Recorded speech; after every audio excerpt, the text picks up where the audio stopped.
Pierre Domaine, je vous trouve dans le hall du cinéma Amphi à Vienne, comme j'ai trouvé il y a quelques instants Claire Vergniaud. Et vous nous parlez d'un autre film qui est programmé dans cette rétrospective, petite rétrospective de René Alliot, Moi, Pierre Rivière. Pourquoi est-ce que vous avez choisi ce film? Puis après, on parlera de René Alliot, de l'approche que vous en avez eue de son théâtre, de son cinéma. Oh, je pense que c'est un des films les plus importants de sa filmographie. Et puis, c'est une affaire qui a passionné à l'époque où le film est sorti, c'est-à-dire en 1976, puisque Michel Foucault a consacré un séminaire à l'affaire Rivière, donc ce cas criminel qui s'était déroulé en 1836. Il a réuni les pièces du dossier, les pièces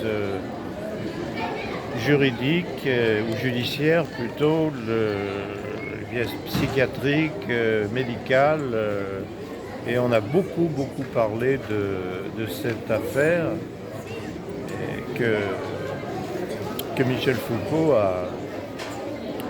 avait donc traité dans son séminaire sur la pénalité. Et Alliot a fait un film quelques années après, en 1976, avec un regard qui était le sien, un regard sur l'affaire elle-même, bien sûr, mais aussi sur l'histoire de ce petit village normand avec des paysans, avec des gens très simples, très frustres. Et il y a beaucoup de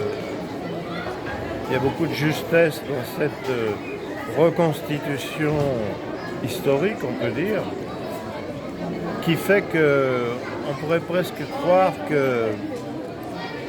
que le procès de Pierre Rivière a été filmé à l'époque où il s'est déroulé.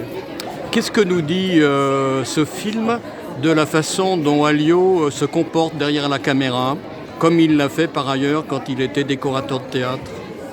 Je pense que ce qu'il recherchait dans le décor de théâtre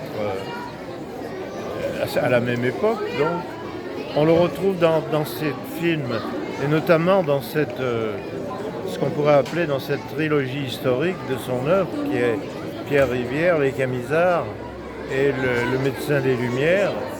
C'est au fond un regard,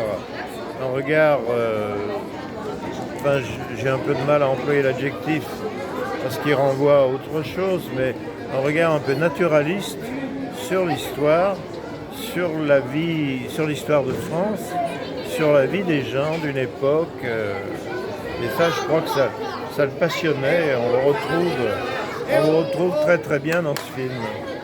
Non. Alliot, vous l'avez quand même un petit peu approché, puisque vous fréquentiez, le théâtre de la Cité à Villeurbanne, qui viendra le TNP de Planchon, et il y était pour des décors. Oui. Et alors, qu'est-ce que vous pouvez dire du personnage? C'était quelqu'un d'adorable. C'était quelqu'un d'une gentillesse et d'une modestie extraordinaire. Je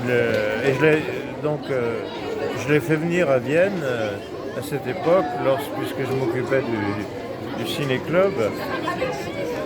Je l'ai fait venir à Vienne pour présenter son premier film, La vieille dame indigne, et un peu plus tard pour présenter l'une et l'autre. Ce film, il est le témoignage un petit peu de ce qu'il pensait, de ses convictions personnelles? Je pense que Alliot s'intéressait à l'humain et il a essayé dans ses films, et notamment dans Pierre Rivière, il a essayé de chercher tout ce qu'il y avait de meilleur dans l'homme. C'était quelqu'un qui ne cachait pas ses engagements politiques, même s'il n'a, je crois, pas été un militant actif d'aucun parti. Je pense qu'il était profondément de gauche et que ça se retrouve dans ce regard qu'il porte sur l'homme et sur l'humain en général.